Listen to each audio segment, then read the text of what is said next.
昨天我一激动，花2500块钱租了一个独栋别墅。这大房子真烦，凡尔赛，忘了后门进不去。看这365度无死角的小院子，兴奋的我真想每天早上起来围着院子跑10圈。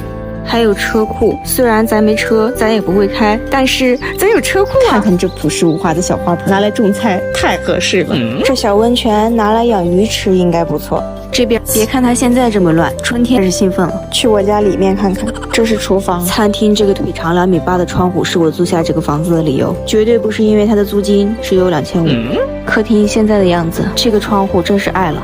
这是客房，给闺蜜。你就睡这。是吧？这也不就给你改造了，这就是2个床垫。楼上全是我的，这个瞭望台看起来有点吓人。这边的小卧室我准备做成衣帽间，这个大卧室是我的，准备在这里做一个法式双开门。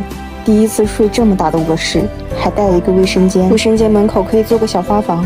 这还有个小露台，可以养很多花。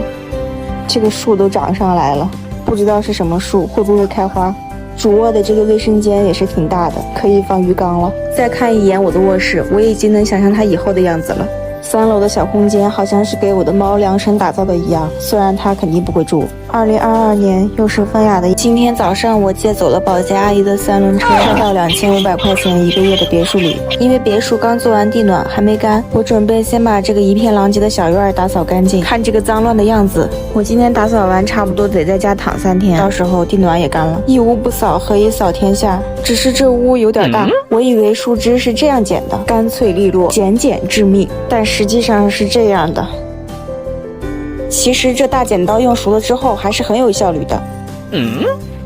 这院子里真是什么都有，剪刀根、钢筋，说不定后面改造还能用上。看看我又发现了点什么神奇的东西，这是捅了蜗牛窝呀，真是处处有惊喜。这会儿又发现了个灯泡，真不知道这些东西是从哪冒出来的。没想到我在正门这边发现了更大的惊喜，这2个罐子也不知道是干嘛的，好像是小温泉的水源，不知道还能不能用。把这块地方收拾干净，才发现原来它这么大，完全可以在这里种点花花草草，大荡秋千。这棵大树断了，正好一块扔了。颤颤巍巍地骑着小3轮，翻下后备箱就可以卸货了。这后备箱怎么还掉了呢？后院和前院还有2大堆的枯草。不对啊，不应该是前后院，应该是东南西北4个院。我还是没有习惯这样凡尔赛的日常，马上就顺利了。没想到在最后的关头，铁锹竟然报废了。但是铁锹变短之后，竟然更好用了。它为什么现在才断？接完最后一车，我终于是赶在天黑之前把小院收拾。有这样随心所欲、奇形怪状的，还有大冬天开花结果的，不知道它们夏天的时候会不会开花。如果不开，那我岂不是还要拔树？天哪，这得有多少棵树呀？真没想到2楼阳台的栏杆一掰就掉，徒手掰钢筋这活儿我是拿捏了。这铁栏杆是不能要了，我得去找个东西代替它。去石材城碰碰运气，没想到还真找着了。这3款样式都好好看，选哪个好呢？就它吧。让师傅把其他的栏杆都锯掉了。这花砖上涂上瓷砖胶，味道也太刺鼻了。把花砖粘在距离墙面20厘米的地方，留出来的这点空间能摆点花了。开工。粘完效果还不错，但是这个栏杆挡在这里好丑。可是它里面有根钢筋，不好锯掉，而且有它固定花砖，还更安全。早知道就牺牲掉那20厘米空间，把花砖放在栏杆前面了。哎，现在只能把花砖表面打磨干净，把栏杆和花砖一起喷成白色了。栏杆变白之后，和花砖墙和谐了很多。现在开始把花砖喷白，但是理想和现实总是有点差距，食指都暗到抽筋了，这砖还是上不了色。难道还得买点外墙白漆？本不富裕的家庭更加雪上加霜。蘸点外墙白漆，滚掉多余的部分就可以刷了。现在下面练练手，这漆刷起来就是快呀，这下有效率多了。一个手痒，我把墙面也刷白了，之前脏兮兮的黄色看着太闹心了，白色上墙好了许多。明天再给小露台整几个花架和室外桌椅，摆上花花草草，完美。别幻想了，还得先干活呀。021三餐四季。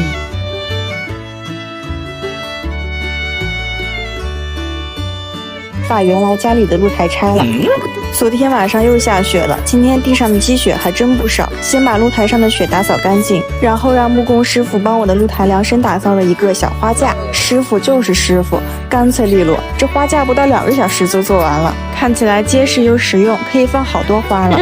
现在该我忙活了，把原来家里的木盒子拿来了。它今天的作用可不只是放东西这么简单，还要承受生命不能承受之重。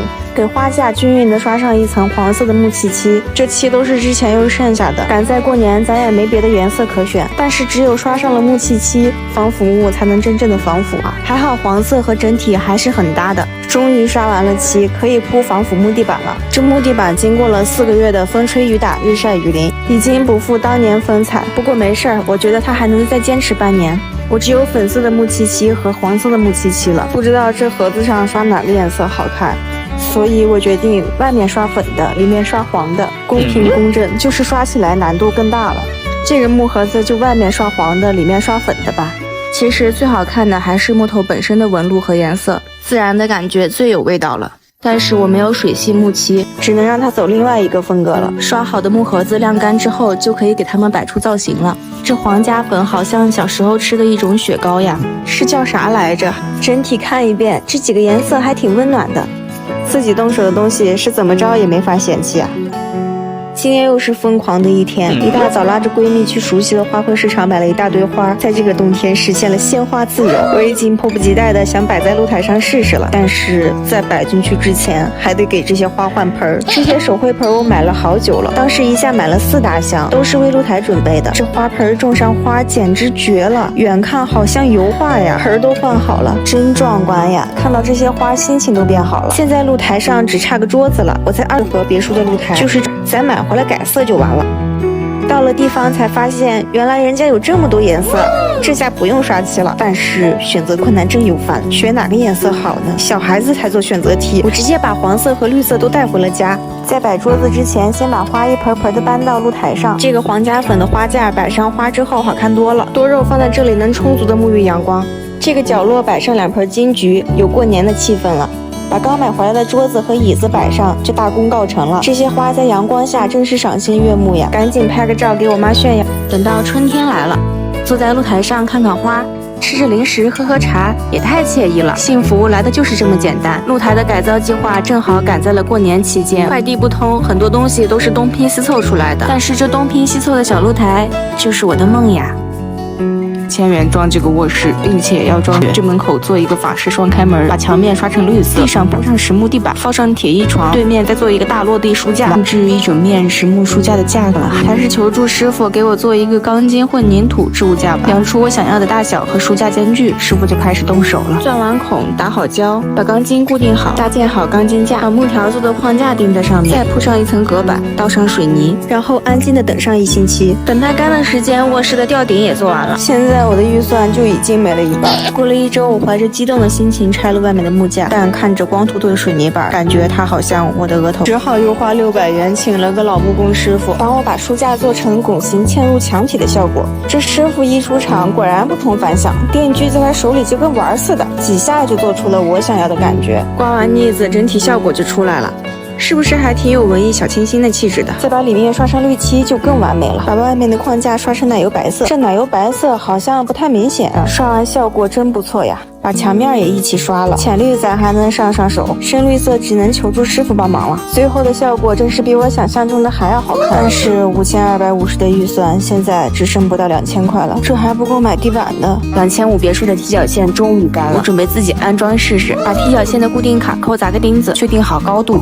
再把固定卡扣砸进墙里，最后再蹬着小短腿把踢脚线按进去。装完踢脚线，这墙面看起来果然精致了一点。我准备在书架边打造一整面的玻璃砖墙，会发光的那种。先把灯带固定好，开个灯看一下，是我想要的暖黄色。然后把买来的玻璃砖摆上看看效果。先摆了几层很透明的砖，这也太透了吧，一点都没有神秘感。还是用这种云雾效果的冰影纹玻璃砖吧。师傅在4周留了嵌玻璃砖的口，正好可以卡住玻璃砖，砖和砖之间用结构胶固定上就行了。但是想把玻璃砖的缝隙用结构胶都填满，实在是有点难度，还是用白水泥砌。又开始玩泥巴，小和白水泥真快乐，根本停不下来。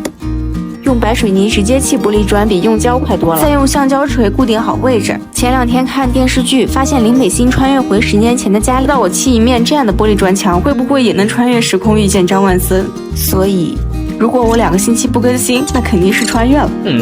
这面墙的氛围感被玻璃砖拿捏了，在我的书架上摆上书，摆上各种各样的绿植和杂物。站在这个书架面前，我感觉自己好渺小。书架上堆满东西之后，瞬间就有烟火气儿了，真想现在就入住，可惜我还没有床。前2天我在网上买了个法式复古床，不小心刷了我妈的卡，这下她真的要坐2天2夜的火车来打我了。这个床不出意外要自己组装，果然没有意外。说明书还是英文的，这是看不起谁呢？这说明书不看也罢。先用各种材料搭出框架来，然后就开始组装，组装起来还是比较简单的，一点也不费手。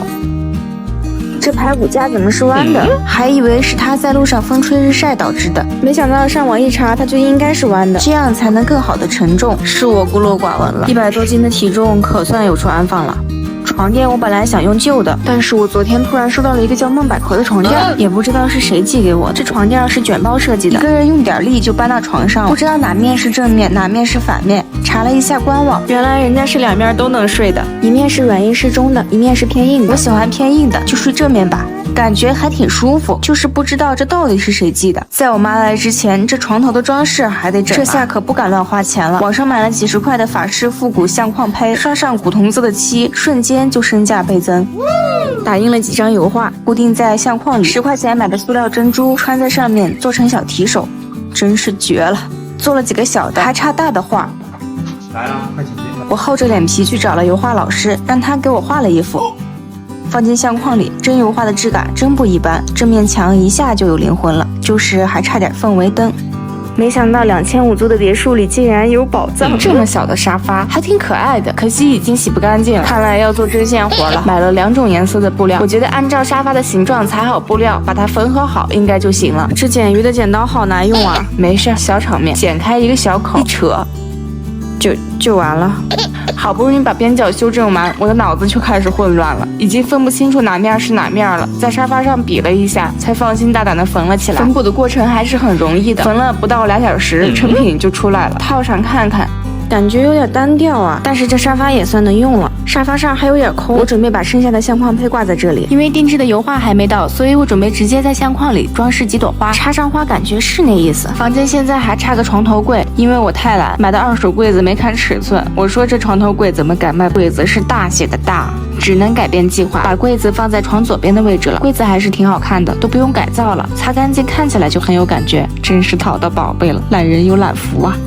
他来之前，我把主卧室的灯给安排了。这个法式玻璃吊灯也太好看了，绳子放长一点，仙气就出来了。主灯的风格有点中古风，别看它看起来简单，师傅整整安装了2个小时才装好。最后是这个落地灯，安装起来很简单，我自己就装好了。灯是有了，就是房间的光还不够暗，买的罗马杆到了，研究半天，费了9牛2虎之力，终于把这杆给装好了。让师傅帮忙安装一下，把窗帘挂上，私密安全感满满，这样我妈打我也不会被别人看到了。破产了，这面窗户的窗帘我竟然准备自己做，网上几块钱买的布，最近收集的各种植物的叶子，拿一片放在布料下面，然后用锤子轻轻砸。这怎么砸不出来颜色啊？看来我只能使出我的洪荒之力了。果然大力出奇迹。不过我觉得窗帘不好上色的原因，肯定是因为这个桌子是铁皮的，有弹性。我准备去寻个好场。他的院子，没想到路上竟然在垃圾堆里遇到了惊喜，好大的桃花枝，也不知道是哪个桃花树上断掉的，把它带回去插花瓶吧。太大了不太好拿，只能在路边徒手折花了。现在拿起来就很轻松了。等等，我好像忘了点啥。把桃花枝送回家，我终于到了大佬的院子，可以开锤了。我看别人做植物染都是用胶带固定的，我就任性一回，瞎锤一通，不知道会锤成什么样子。锤了8849下。明天带点工具来试试吧。如果洗不掉，录音为例，把植物染的布料再放了白矾的水里泡泡，等第2天晾干，缝上窗帘布带，刷好挂钩，终于可以挂上窗帘了。把昨天剪的桃花插进花瓶里，摆在旁边，真好看呀。等桃花开了，我再用桃花做个窗帘绑带吧。还得找大佬借水泥板插台呀。倒完了，过程很曲折，结果很感人，就是玻璃砖前面太空了。我准备在这里做一个置物架，然后在玻璃砖前面整，但是我现在除了一堆破木头，什么都没有。就在我一筹莫展的时候，我发现了他师傅做卧室书架锯下来的弧形木板，真是天助我也。切2根防腐木钉在木板上，然后刷上巧克力色的木漆漆。等它干了之后，直接钉在墙上，摆上各种小玩意儿，完美。我准备去迎接我的新沙发了。没错，就是这几个破木托，把它们打磨，刷上白色的木漆。然后把它们摆在玻璃砖前面，把之前用的床头靠垫拿过来，有空出来的地方就摆上茶壶吧。在这里看看窗外的花，也只有独居才能这么享受了。我决定拿出我的毕生所学，在上面画个红玫瑰。虽然我毕生只学了几天，技术不行，但是胆儿大，指的就是别人的。旁边放上一盆白玫瑰，红白玫瑰我都有了，不知道它们啥时候能变成我眼里的米饭粒儿和蚊子血呀。这车盆有啥用？干脆把这个破旧的车盆改造成像城堡就很美好，钱赚回来呗。把这些柱子上的防腐木扒拉下来，这堆防腐木后面有大作用，请师傅帮我把顶子卸下来。要卸顶子还得先锯树，据说这树只长叶不开花，锯了也不心疼。顶子成功卸下来了，这盆上的框架卖废品也值不少钱了吧？再把上面的横梁锯下来，这横梁锈迹斑斑的，不知道还能不能用了，给它除锈。把横梁焊在下面当地基，再把刚才盆子上拆下来的白色细铁柱也焊上。这一天下来，要没花钱就是工费，瞬间花了1200。现在我看工人的眼光就像在看行走的人民币。我得想想，听说我要把车库改造成室外餐厅，被我的想法折服了。我们开始一起给铁柱们刷漆防锈，男女搭配果然干活不累，关键是省了一笔。这下面真难刷呀，要不我回去喝口水吧。防锈漆在我们的努力下终于刷完了，再买点防腐木就可以给我的室外餐厅搭框架了。为了配上你的独栋别墅的尊贵身份，我特意给你买了最贵的防腐木。来，把钱给我转下。我现在觉得多花点工费挺好，已经搭好了框架，有人给干活的感觉真好啊。车漆就自己刷吧，我准备全部刷成白色，先从侧面开始，这个高度需要借助梯子的力量。不出意外，这漆可能会借助风的力量，精准的砸在我身上。这清漆真的好难上色，不过我问了师傅，必须用防腐木才能防雨、防潮、防腐，逃避是不能了。认命的多刷几次吧。刷了这么多漆，我的刷漆速度明显增快了，我有点飘了，我感觉自己完全用不到梯子了，有些高度跳一跳还是能够到的。如果上天愿意让我增高10厘米，我愿意用10斤的体重来换。外面终于刷完了，可以刷里面了。想到我梦中的室外餐厅马上就完成了，我刷起漆来都不觉得累了。里面的漆终于完工了，刷完的小木屋好美啊！我准备围着小木屋种一些藤本月季，但是没买到大棵的，只有这种和我差不多高的。虽然它矮了点，但它生命力顽强呀，根儿都长出来了。而且它才卖31克，实在是无法嫌弃了。希望它能争气点，快点爬到顶上去。种完月季，这个土堆有点丑啊。想起来后院有一些石头，可以弄过来给它小小装饰一下。把石头堆好，不错。剩下的事儿就交给时间吧。把我之前种的花搬过来，放在门口的位置。这大家伙太沉了，费了9牛2虎之力，终于把它移过来了。就差最后一盆绣球花了。在花架上挂上多肉，把月季绑在柱子上。希望它快点长大吧。在门口把太阳能灯安排上，小猫爪还挺可爱的，再放个小猫咪在旁边，完美。明天把帘子挂上，灯安排上，就更浪漫了。等到月季爬上屋顶，我和猫坐在亭子里，它吃它的鱼干，我吃我的晚餐。别再问我幸福是什么了，幸福就是我吃肉呀。不久前我花2500租了一个独栋别墅，现在一出门就能看到大花。为了防止外面的小狗再来给我的花园施肥，我得赶紧请师傅来把大门和围栏安排了。先把门旁边的栅栏给安排了，这个栅栏看着太尖锐了点，进门的地方还是温柔点吧。这栅栏的棱角最终还是被师傅给磨平了。师傅正式开始做门了。在此之前我画了一个草图，大概是这样的，可能这对师傅来说太简单了点，这门竟然只用了半天的时间就做好了。师傅接着去做花园的围栏了，现在该我刷漆了。这个颜色真的是浅绿色吗？怎么这么艳呢？先刷上看看，估计大面积一刷就不会这么艳了。果然现在看着就好多了。刷漆好治愈，就是手有点酸。这刷漆的单一姿势让我又想在门上画画了。算了，还是放过它吧，胜利就在眼前了。不过还有另一面没刷呢，奥利给！外面的可得好好刷刷，这可是大门呀，别人来找我一眼就看到它了。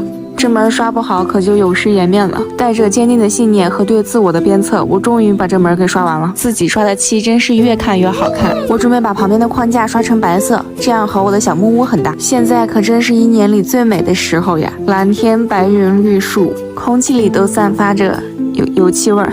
散2天就没味儿了，就可以闻到花香了。差不多快完工了，现在看整体的颜色还挺不错的。再把院子的围栏做好，我的大院就安全了。这个房间是个搞错了，闺蜜的小卧室，她周末来玩的时候就不用和我挤了，反正空着也是空着，墙得好好刷刷，太脏了，反正闲着也是闲着。等院子弄好了，还能在这里看到屋外的风景，平时我还能在这里办公。我想把墙面刷成2种颜色，估计是大家都难以接受的颜色，但是闺蜜喜欢。确定好位置之后，在中间贴上美纹纸，地上贴上保护膜，就可以刷漆了。上面要刷成灰色的，这个颜色得一点点的刷，不然很容易翻车。上面的漆终于刷完了，现在该刷墨蓝色了。用滚刷刷的还挺快的，比小刷子快多了。不过要小心，深色真的很容易刷花了。正面刷完了，颜色还没干，看起来好奇怪，该不会翻车了吧？等干的差不多了，再刷一遍。总算刷好了，等它干了之后，把中间的美纹纸撕下来。这个过程好治愈呀，一气呵成。没事儿，小场面，一会儿把颜色给它补上就行了。该给这个缝隙补上颜色了。最近一直在刷漆，但是这么细致还是头一次。屏住呼吸，慢慢刷，不能把颜色给刷出去了。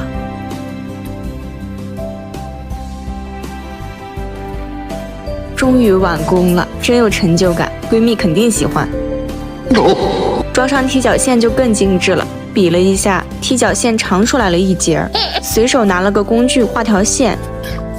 踢脚线是塑料的，应该用刀子割就行。我太天真了，还是用角磨机锯开吧。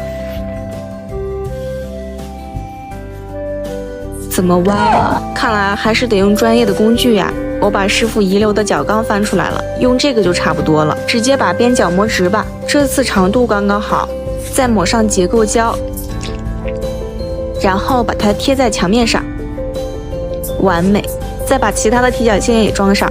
万事开头难，工欲善其事，必先利其器，这些可都是真理。有的事情果然是开始做了才知道，你可能真的不太行。这咋还错位了呢？折腾了一会儿，终于把踢脚线装好了。看看成品，不知道闺蜜会不会激动地放弃社区生活，直接来和我一起住呢？为了在2500租的别墅里打造闺蜜的小卧室，死宅的我终于出门了。花60块钱买了3个皮箱子，因为我和闺蜜都挺怀旧的，很喜欢复古风。我准备直接用皮箱子做床头柜，绝对不是为了省钱。在上面摆上好看的小装饰，再放上几本文艺青年必备书籍。这个复古梳妆台我中意很久了，但我的卧室已经满了，就给闺蜜用吧。再摆上一个落地灯，买的棋盘格花瓶摆在梳妆台上也太好看了吧。摆上画架，小天使置物盘，还有一个迷你的小钢琴。我有点羡慕我闺蜜有我这么好的闺蜜了。不过墙面还有点空，我准备自己画个装饰画，选了一张和闺蜜长得很像的图。我本来以为这个图还挺简单的，画完之后感觉挺丑的。真是技不如人呐！先摆上看看感觉，还是算了。看来这墙面装饰的钱是省不了了，真羡慕会画画的人啊！墙面摆上装饰画之后，感觉好酷啊！我发现满是黑白灰色的空间，只要有一点暖色出现，就会特别好看，就像闺蜜一样，租自己的同时也能照耀别人。闺蜜的卧室完工了，趁她还没来，我先替她体验一下。坐在闺蜜的小房间里看看书，喝喝自制的饮料，还能随时欣赏院里的风景。我太羡慕我闺蜜了，要不这2500租的别墅院子太大了。我家猫逮着机会就想出来巡视它的领地，必须得快点把围栏安排了。万一它跑出了大门，为了防止它再从围栏缝隙里逃跑，我把围栏加密了，多花了不少钱买防腐木。虽然弄成这样，但是如果它想跑，还是能跑的，不过概率小了一点。养猫人是太难了。师傅把围栏都装好了，漆就自己刷吧，目测要刷一整天的节奏。刷了这么多次漆，似乎已经找到技巧了。既然一会儿功夫就刷了这么多，绝对不是因为帽子掉了。太阳太毒，我怕晒黑。里面的围栏刷完，还有外面的，好想摆烂啊，但是我不能。还有这么多呢，我看了一眼，心都死了。闭眼刷吧，门就先留下来吧，得好好思考一下怎么把它弄得更好看。刷完了围栏，我的院子安全又精致了一点，可惜还没有花，不能和闺蜜一起在院子里露营。这个池子本来是办事它又脏又破，还坏了，我打算直接用它先打扫一下水池，脏东西好多，看来是个大工程啊，收拾完一定很有成就感。用核桃泥把睡莲块种好，睡莲能净化水质，还能给鱼遮阴，鱼能吃水藻和虫卵，给睡莲更好的生长环境。粪便还能给睡莲施肥，在睡莲下面游来游去，应该会别有一番趣味。但是大佬看见我的古法养鱼池，还是建议我安一个过滤系统，因为我的池子太大了，有时候根本看不见鱼。我想象的就这样在专业人士的建议下萧瑟了。不过大佬说有了过滤系统就能养大锦鲤，养熟了锦鲤就能像撸猫一样撸它的脑袋，太有意思了。我的师傅把过滤系统弄好了，现在水里撒了草酸，还不能放睡莲和鱼。过了2个星期，大佬又来了，还带了10条锦鲤，然后把我的睡莲拿走了。竟有这种好事儿！看着锦鲤在水里游来游去，我想起自己6岁的时候，外婆正准备杀刚买的大鲤鱼，我看到鱼在盆里扑腾，觉得它好可怜啊，抱起鱼就跑到了河边，边哭边准备放生。它翻着白眼儿听我说了好多告别的话，我说世间险恶，万物有灵，为什么你这么惨要被吃？现在我觉得鱼真好吃。2500租的别墅要有客厅了，之前让师傅做了几个拱形的门，客厅的线条立刻就柔和了，充满了温馨感。该给客厅刷漆了，选来选去还是决定刷成芥末黄色，和整个家的风格很搭。找了师傅来刷墙，今天是当监工的一天，好开心。这个颜色搭配木色的家具肯定特别好看。不知道我定制的书架墙什么时候到时候在正面墙摆上一整面书架，对面弄个沙发，铺上地毯，再放上木质的小茶几，我觉得我能宅家1个月不出门。师傅把客厅的墙都刷完了。乘胜追击，把灯给安排了，法式的氛围感这不就来了？这墙上的几个开关洞实在破坏氛围，我买了这款开关，白色无框的设计，和我的墙面很搭。面板当然要选最简洁的啦，简单才耐看。本来想让师傅给安装上，闺蜜说她也能安装，别说她还真行，真把插座给安装好了。这款插座孔距刚刚好，完全不用担心插头打架的问题。最后在天花板的四周装上筒灯。满满的光源真有安全感，以后晚上我也能拍视频了。现在就等我的家具们入场了。本来以为这个草坪要自己铺，结果送草坪的老板直接帮忙铺了，这也太好了。这个草看着好像有点高呀，过几天得剪剪，想想就腰疼。石板缝隙里也铺上草坪了，有了绿色就是不一样呀。现在看整个小院都顺眼多了。鱼池后面堆一个大土坡，斜着种上一棵小枫树，等它再长大点，就能有淋水的感觉了。不过土堆上光秃秃的，我准备种些佛家草。这佛家草怎么感觉这么高呀？和我想象中完全不一样。不过铺上去还不错。再在几个点位上种上圆形的黄杨树，靠墙边我还准备种一些花，没想到小区里就有卖花的邻居，酢浆草5毛钱一盆，他们月季才30，买了，还能直接送货到家。这狗子还挺自觉的，又在他家拉了一堆土，准备在角落种点绣球花。这里的阳光没有那么充足，正好适合种绣球。后面种锥形，前面种大花，周围再来一圈醋浆草，完美。现在小院里有花有草了，本来还想绕着鱼池边撒一条小路的，结果白石子不够用了，又得花钱买了。我爸说他给我2500租的别墅买了1万多的，先把我爸的树给种了，找工人拉了一堆土过来，做出一个山坡的造型。老爸说他特别喜欢小院，但是条件不允许。看到我租的别墅有这么大的院子，就让我把后院门口的地方种上他喜欢的枫树，每天跟他视频云赏院，毕竟不用花自己的钱，我就欣然接受了。树种好了，再在上面铺上3-5厘米的赤玉土，就可以种苔藓了。后院每天光照时间有4到5个小时，在这里种苔藓估计不会发黄。铺完苔藓之后，整个后院的空气都清新了，正好旁边还有个大石头，天然就有点小造型。我把剩下的苔藓铺到这里了，真好看。再把路上铺上灰色的石子，这感觉立马就有了。小时候幻想每天打开门都能看到不一样的风景，现在我的梦想成真了。此刻门外还是满眼苍翠看不完的盛夏，等秋天来了，就是满枝火焰烧不尽的风雅。花园的月季腰快断了，趁着今天不热不下雨，赶紧给他们把拱门装上。还以为这拱门装起来很难，没想到敲敲打打就完工了。这下我的月季可算有地方爬了。再把我的各种花摆放整齐，鱼池边摆点绣球花，没事的时候淋水观花风雅一把。捡来的花架和我的花园好搭，摆满花盆就好看了。买了2个风铃，不知道为啥不会响，先插进地里，以后再研究吧。买的向日葵灯好像翻车了，藏在花丛里有点过于醒目了。门口也得装饰装饰，摆盆多肉，放上园艺小工具，感觉门上应该写上花园的名字。刨地的事儿交给我，起名的事儿就交给看视频的小可爱们吧。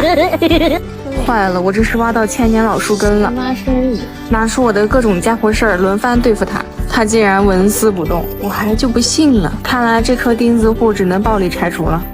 坑里倒点园艺土，撒上花肥，就可以把我的绣球种进去了。再刨2个坑，种点个矮的，这矮个的绣球都蔫了。没事，都是小场面，一会儿浇上水，它就支棱起来了。在我的绣球下面摆点小可爱保护它们，放上红伞伞和白杆杆，让害虫全都退散。买了2个超级好看的灯，这个月球灯摆在哪儿好呢？要不就这儿吧，一起看看效果吧。不知道的还以为我把月亮偷回家了呢。我这花园现在也算是有春江花月夜了吧？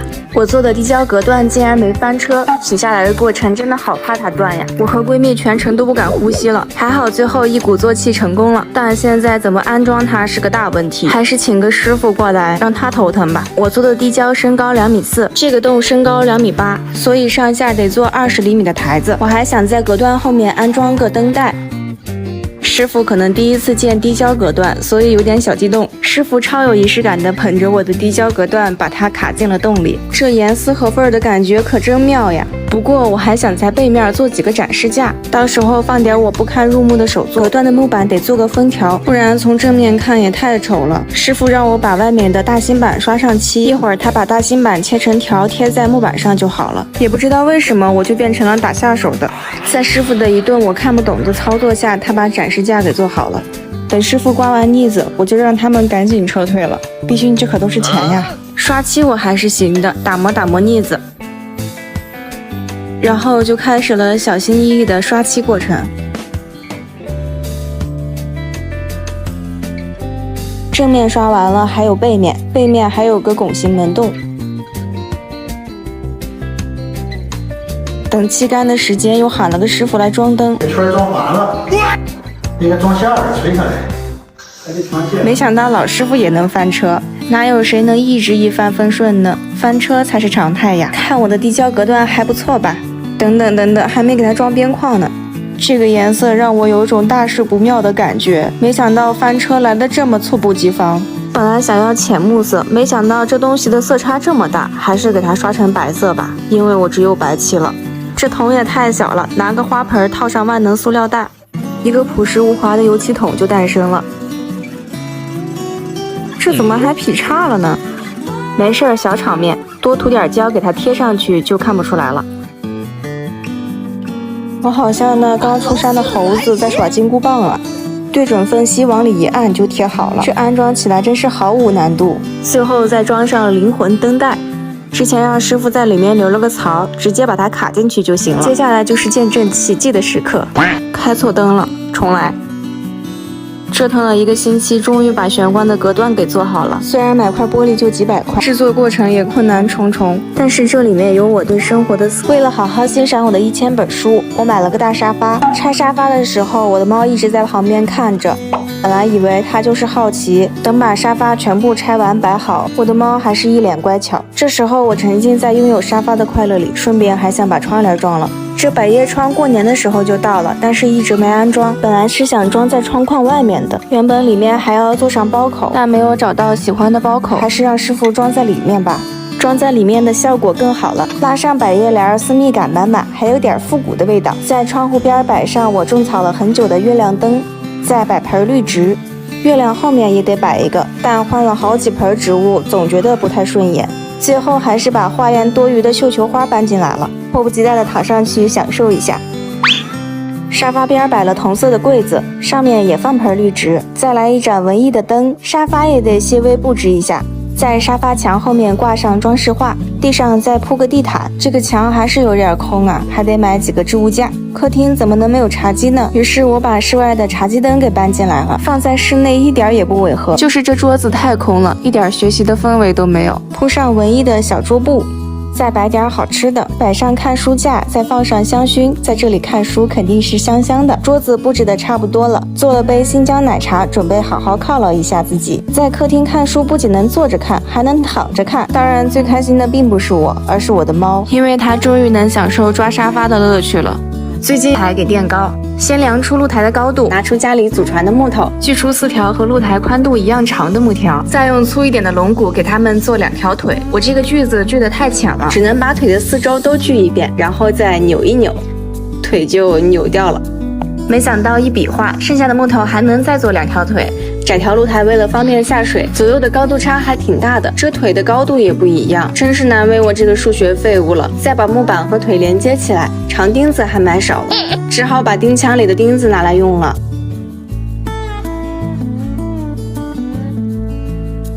上楼铺上承托腿，再把最上层的防腐木给锯出来。因为露台是梯形的，我得锯一根木头铺好，量一下尺寸，再锯下一根木头。我这上上下下5、6趟，可真是生无可恋呀。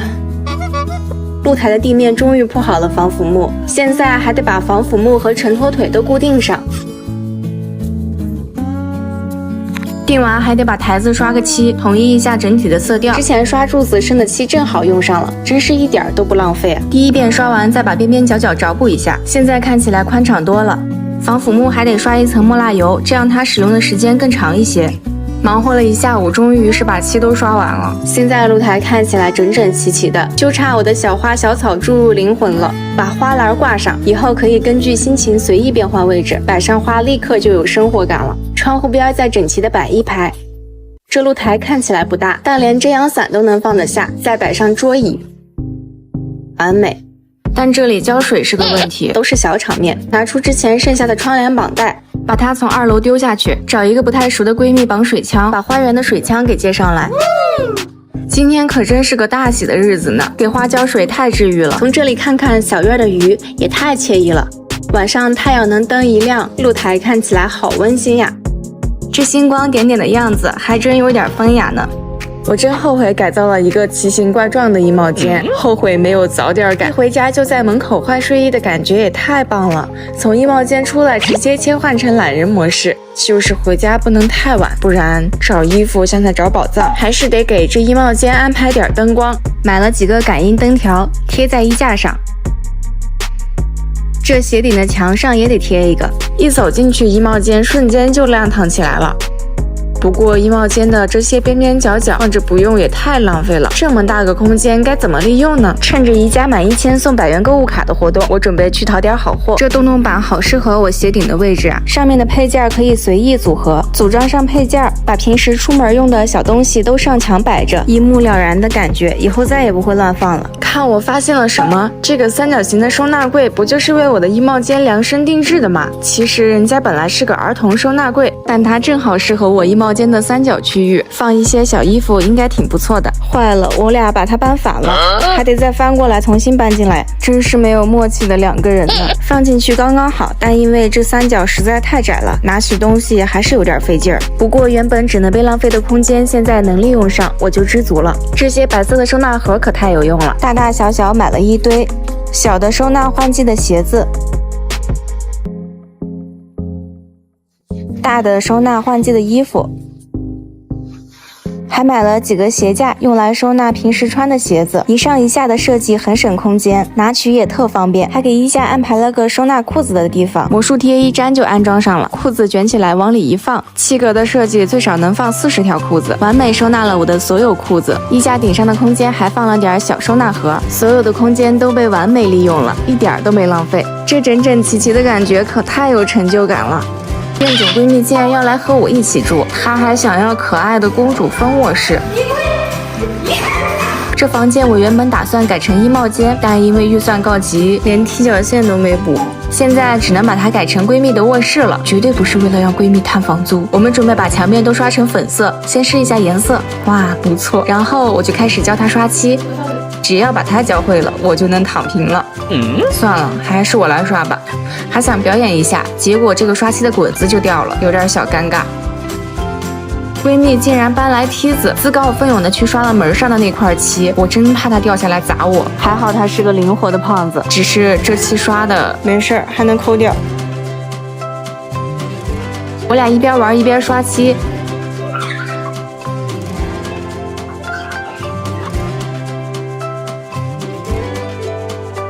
终于把卧室的漆给刷完了，再把踢脚线给补了。因为别墅整体都是复古风，所以闺蜜的卧室也准备改成复古的公主风。我们买了3D 立体墙贴，把它围着墙贴一圈。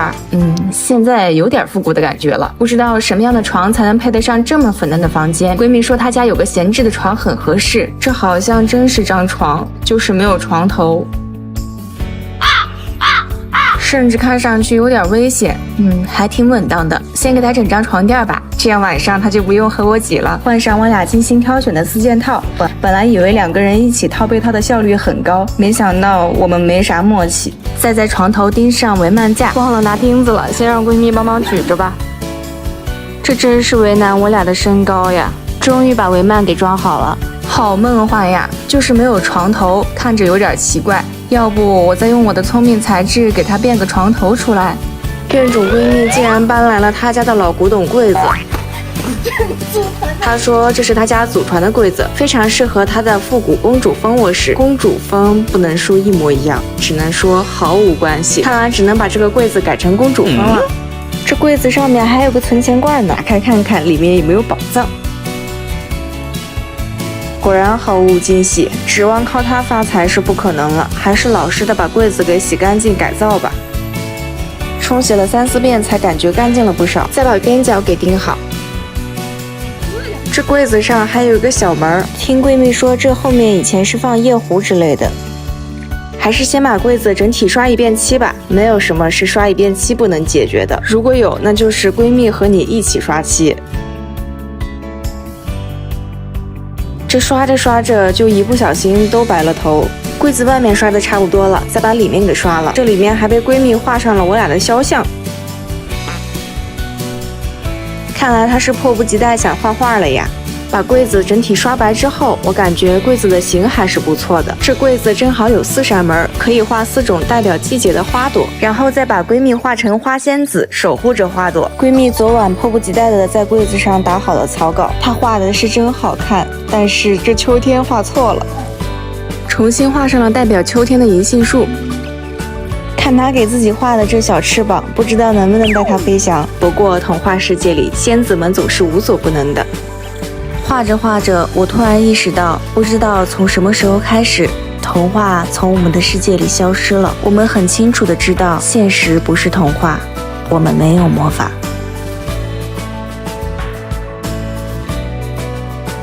现实是闺蜜这只仙子会被我当成神奇标本抓起来。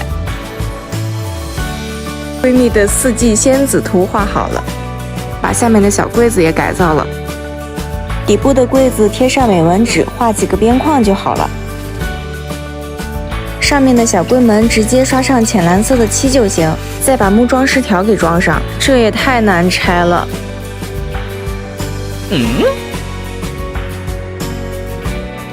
把木装饰条给装好，再给它刷上一层白色的木漆。刷完白漆之后，立刻就变高贵了不少，还得把柜子里面装上衣架。闺蜜的衣服这下有地方放了，闺蜜现在拥有了独一无二只属于她的衣柜，是不是还挺好看的？就是这地面好像打扫的有点早了，可能是因为闺蜜的卧室没有窗帘，这窗户我们怎么都看不顺眼，窗框的颜色和公主风太不搭了，用白色的木漆给它均匀的刷上几遍。打开窗户，把窗框也好好刷刷。另一个闺蜜正在院子里浇花，现在的生活也太惬意了，大家都住在一起，为了美好的生活而努力着，真是过上了梦想中的神仙日子呀。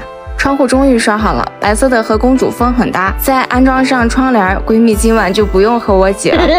里面选了法式镂空的白纱，看起来好梦幻呀。把粉粉嫩嫩的遮光帘给装上，把灯也给闺蜜安排上。现在就差她做个床头了，这可是个大工程啊！我们选了几个方案，最终决定一起做一个可爱的兔子床头，在布料上画出兔子的形状。还得给它剪2块腮红。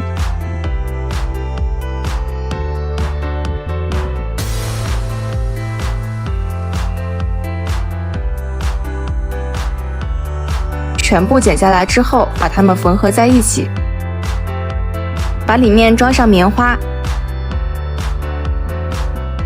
一个可爱的兔子床头就做好了，放在床头看看效果。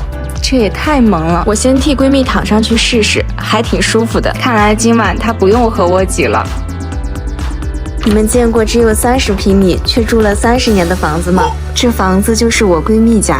那你先别进来，我要去收拾。她想请我把她家改成田园风。看到客厅的时候，我还以为挺简单的，把东西收拾收拾，然后重新布个局，改造起来还是很……这真的是她的卧室吗？这怎么会有这么多东西啊？这是开杂货铺的吧？各种意想不到的东西堆积在一起，真是啥都有啊！把房子改成田园风不难，难的是把它囤积了30年的东西安排好，归纳整齐。一打开柜子，东西稀里哗啦往下掉的声音，好像是在嘲笑我掉进了友情的陷阱。但这只是个开始，除了卧室，它小小的卫生间也五脏俱全，光梳子就有6把。就你那点头发，你还6把。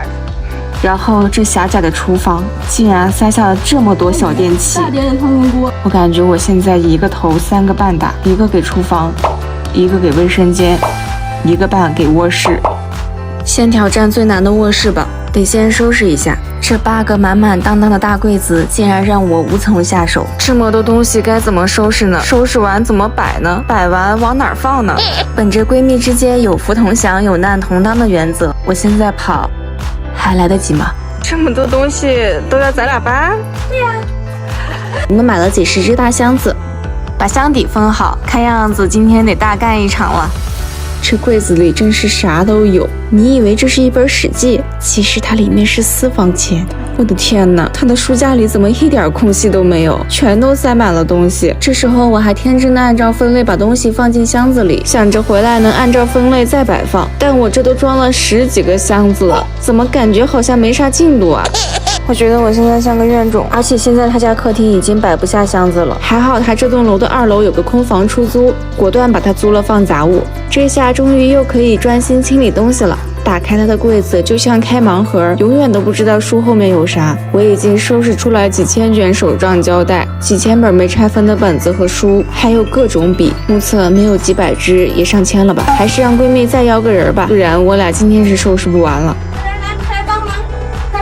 这姐妹眼神真不错，一看这屋里的氛围不太对，还想跑。你以为我没试过吗？还是一起干活吧，姐妹。是谁说3个女人一台戏？你看这姐妹一会儿就自动退出了。原来她喝个水的功夫就被外面的箱子给堵住进不来了。箱子不够编织袋来凑。现在我已经累得顾不上分类了，把闺蜜电脑桌上的东西都装进去。这些东西体积都比较小，得做几个让她的东西一目了然的小柜子。最后打包好闺蜜的床铺。让闺蜜找了搬家公司来帮忙，把几十个大箱子给搬下去。搬家小哥说这一个箱子大概200-300斤，今天他的工作量得按吨计算。相比之下，这几个大柜子好搬多了。最后把闺蜜的床给搬走。历时2天，这住了30年的卧室终于被清理干净了。但这只是个开始。再打造一个小卧室。当我向尚师傅提出想法之后，师傅和师傅们展开了激烈的讨论。这次的工程有点大，它的卧室高240厘米，现在离地面80厘米的墙上钉上4厘米龙骨，做8条支撑腿，再铺上2厘米床板。此刻闺蜜还能在上面行走自如。请问闺蜜身高多少？房顶上也得打一圈龙骨，但是得先把灯给移走，再拆掉顶子上的石膏线。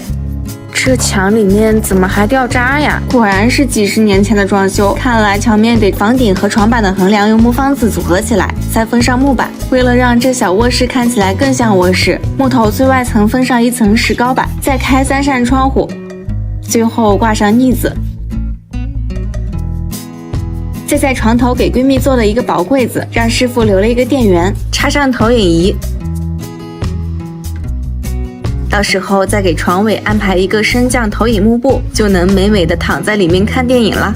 床下面我准备做成3个区域，最左边让师傅做了一个大拉篮，这里面能放下不少东西了。最里面做了2个柜门，收纳平时很难用到的东西。外面这个空间，对了，它还有2只猫在我家待着，这个空间就留给闺蜜的猫了。从中间隔开，一边一个小猫窝，看着这床，想象3小只睡在一起的画面，一定特别温馨。不过这80厘米高的床，楼梯该怎么做才不占空间呢？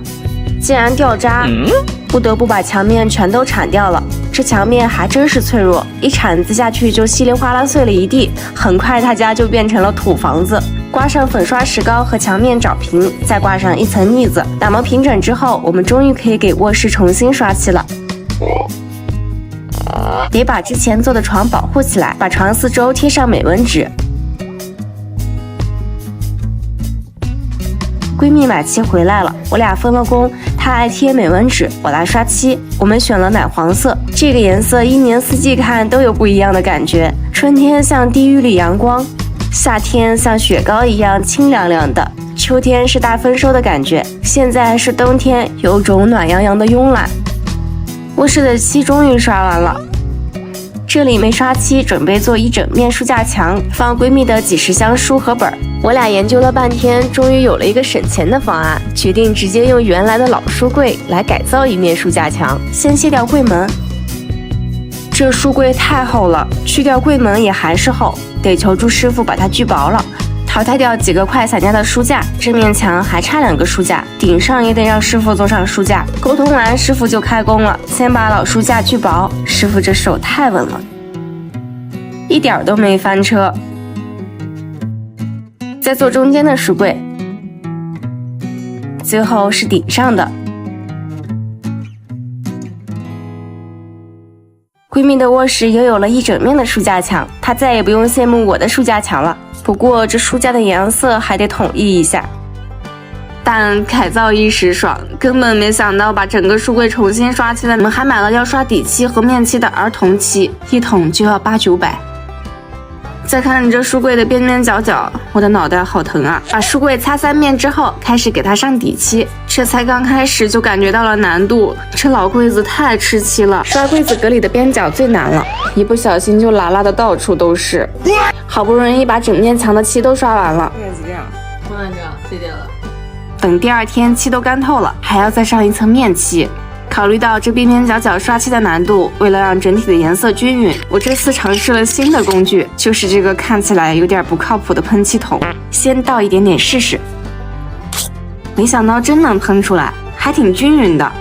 喷漆也比刷漆快多了，不过得先把四周都保护起来，再接着喷。这喷漆还挺好玩的，但是本来对喷漆不抱心，他喷试试。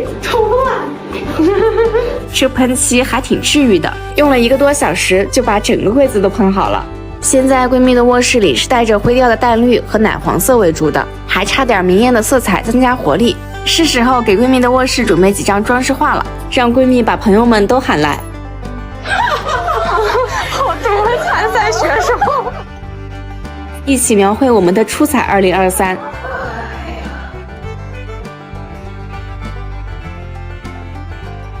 一人一张的装饰画画完了，再装进相框里，亲手把自己的画挂在闺蜜家的墙面上。以后闺蜜得每天祈祷我们暴富，要是未来谁发达了，这面墙岂不是能卖出天价？真是1寸地方也不能放过呀！卧室的窗户边有个窗帘盒，把窗帘盒拆掉，窗户边竟然能多出15厘米宽的空间，这里完全可以做出一个休闲区，给闺蜜喝下午茶做手工了。不过得把窗台侧面原来的砖给砸掉，钉上一圈木头，牢牢固定好之后，就可以在这里搭出一个木台子了。然后在暖气的左右两边做2个置物架。我想在链接窗台的地方做一个折叠小桌子，不用的时候还可以折叠下来，不占空间。师傅帮我们找了一张用剩下的木板，感觉它的大小差不多，打磨一下边缘，在窗台上装2条支撑腿，把木板和窗台链接起来。之前做书架生的漆又用上了，把它整体改色。最后扣上这道暖气片的镂空板，一个窗边休闲区就诞生了。让师傅帮忙把窗帘杆钉上，我选的是超薄的，不会影响窗户的开关。因为闺蜜的卧室要改成田园风，再装上田园风小清新窗帘，不错不错。趁师傅还在，把我给闺蜜精挑细选的灯给安排上。我买的是可以调节光源的，把这一束光源打在刚做好的休闲区，想到以后闺蜜下班回家坐在这里喝咖啡的场景。但是我们还得继续改造呢。我终于要把闺蜜的上千本书，上千个本，上千支笔重新摆回来了。这么多东西，我的内心是崩溃的。书和本当然要放在书架上，一边分类一边摆。本来以为正面书架墙足够放他的书和本了，结果得有2箱子吧。书还有2箱，本还不知道有几箱呢。刚阳康的我有点想逃跑，但师傅又来了，真是把能放书的地方都放上书了，边边角角都塞满了。这书架墙最后的效果还挺震撼的。不过闺蜜的本还是没摆下，紧急定制了一个柜子，这下闺蜜的小本子和零零碎碎的东西就有地方放了。接下来解决闺蜜的各种笔，我买了一个楼梯抽屉，不仅能装她的笔，还能放床边当楼梯用。再给闺蜜的床边装个小窗帘，床垫也给闺蜜安排了。虽然我知道床垫会膨胀，但是没想到自己会被弹起的床垫给压住。收拾了一天好累呀，小小的躺一会儿，把桌子前的画移到床边了，让我们画的画每天都陪着闺蜜入睡。再在原来挂画的地方重新装上木条置物架，放点她的小零碎，完美。再把闺蜜的新桌子给安排了，买了一个升降的，以后闺蜜坐着码字累了还能站着码字。把闺蜜不会再看又舍不得扔的杂志给装好，放到床底下。大拉篮里放了闺蜜的手账本，终于把她的东西都安置好了，铺上地毯。来看看闺蜜住了30年的老卧室，在我的改造下最后变成了什么样子吧。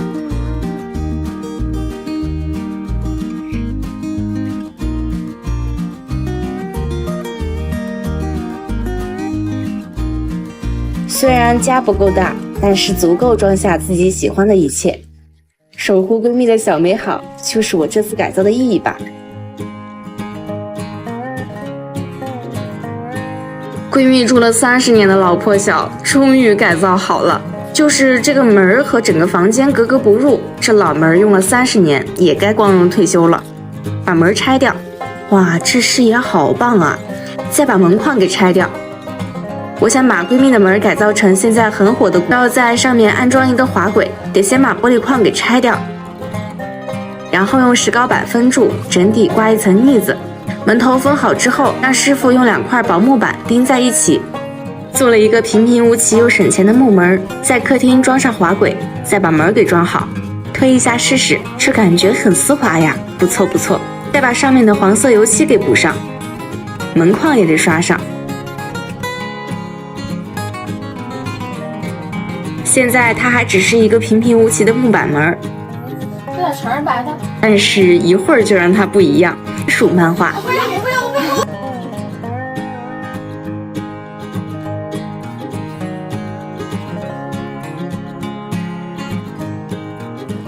这是他，这是我。以后他每天看到这个门，就会看到我和他的友谊。我要每天提醒他，好好码字，不要偷懒。买的书看了吗？买的本写了吗？你是不是又12点才起床？当然，这些都不重要，重要的是按时吃饭，不要不开心。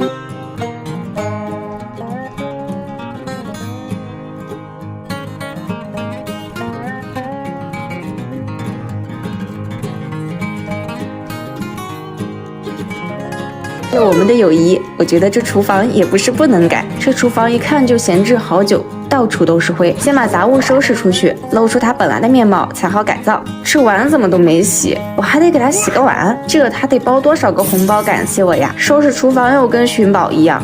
好不容易把厨房的东西清空，我又犯难了。这个木盒子拆不下来，还有水池下面的木台子也拆不下来，得找师傅来帮忙卸掉。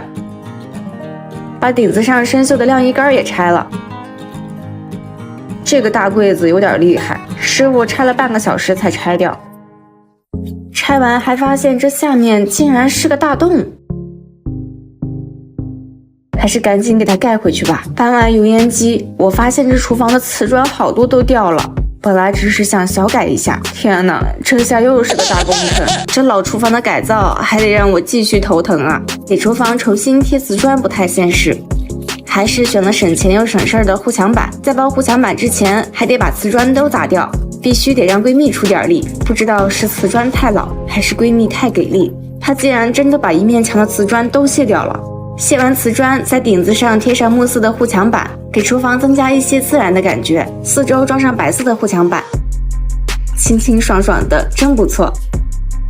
整体装完护墙板的效果还是很好的，和之前完全不一样。但厨房收拾出去的10几箱东西还得再摆回来，这小厨房的收纳，我可得好好盘算一下。闺蜜用了30年的阳台厨房，宽度竟然只有1.1米，定制的 L 型小橱柜到了，一起来看看1.1米的空间能放下什么样的橱柜吧。组装好橱柜，换掉水龙头，再在原来的位置装上洗菜盆，因为宽度有限，这地方只能放一个30厘米的洗菜盆。反正闺蜜一个人住，这小洗菜盆也够她用了。再把灶台的位置切出来，放上它原来的灶台，最后的效果还挺不错的，和原来大不相同了。虽然橱柜里的空间能装不少东西，但是对闺蜜来说还是不太够。我们准备出去淘点收纳，把买回来的超级大架子摆在这个凹槽里。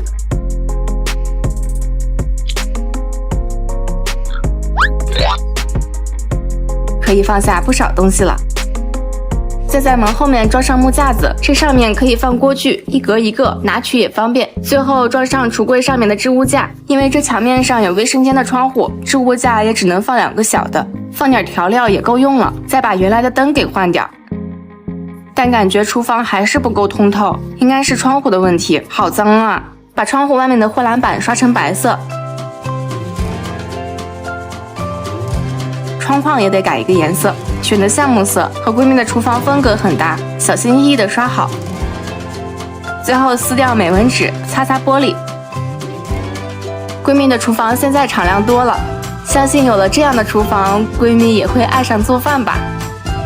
闺蜜把她用了30年的卫生间给砸了，砸完发现这卫生间刚好只能放下她新买的马桶，还刚好只能放在正中间，关键时刻还得找我帮忙呀。这个位置好不少。这墙砸了吧？之前我就看不惯这屋顶的横梁，刚好可以把卫生间的墙面改到这里，把地面的瓷砖给敲掉，墙皮也得铲掉做防水。闺蜜家原来是没有防水的，这卫生间能用到现在还真是个奇迹。卫生间的门之前是对着卧室门的，刚好能把门给改到侧面，新砌的墙面到入户门的空间还刚好可以做成玄关。为了给闺蜜一个好看的玄关，得先把墙面的暖气片给遮住，直接用木板做出一个框子，然后安装上一个百叶框，再把玄关柜给摆过来。但是我们发现放完玄关柜就放不了置物架了。本来是想在玄关柜左侧做一面鞋架的，现在只能把玄关柜移出来，在右侧安排鞋架了，让师傅把鞋架加高一点，和暖气片齐平。鞋架是置物架改的，空隙有点大，得让闺蜜自己根据鞋子的尺寸买隔板了。进门的置物架也安装好了，上面挂衣服，下面挂包包，完美。当然还要安排点氛围灯，还有花花绿绿的小摆件。闺蜜回家的仪式感，这不就被我给她安排的明明白白了。